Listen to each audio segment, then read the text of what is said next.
Good morning. My name is Helga and welcome to my channel. And today I am going to have you know and get more deeper understanding about the music culture in the United States. Let's find out about more in my channels about more and more music related videos. Country music. Country music is primarily the fusion of African American blues and spirituals, with Appalachian folk music, adapted for folk audience and popularized beginning in the 1920s. The origins of country are in rural southern folk music, which were primarily Irish British, with Africans and continental European music. Anglo-Celtic tunes, Transmedian and balladry was the earliest predecessors of modern country. They're known as the hillbillies music. Early hillbilly also borrows elements of the blues and draws upon more aspects of 19th century pop songs and hillbilly music evolved into a commercial genre, eventually known as country and western and then simply country.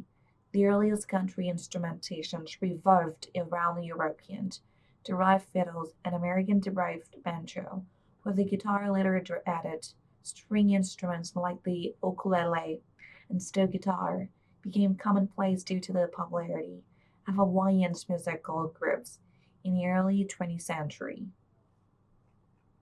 The roots of commercial country music are generally traced to 1927, when music talent scout Ralph Peer recorded Jamie Roger and Carter Family.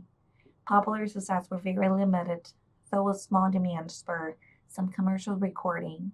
After World War II, there was increased interest in specialty styles like country music, producing a few major pop stars.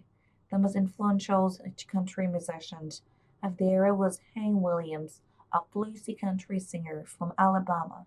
He remains known as one of the country music's greatest songwriters and performs views as a folk poet with a honky-tonk swagger and working-class sympathies. Throughout the decades and roughness of honky-tonk gradually erode as the Nashville sound grew more pop-oriented. Producers like Chazarkins created the Nashville sound by stripping the hillbilly elements of the instrumentation and using smooth instrumentations and advanced pop production techniques. Eventually, most recordings from Nashville were in this style, which began to incorporate strings and vocal choirs. By the early part of 1960, however, the Nashville sound has become perceived too watery, watered down by many more traditionalist performers and fans, resulting in a number of vocal scenes like the Bakerfield sound. A few performers retained popularities, however, such as the long-standing culture's icon Johnny Cash.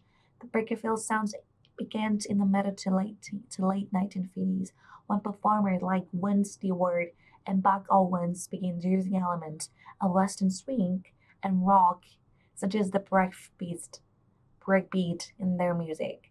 In the 1960s, performers like Merrill Haggard popularized the sound.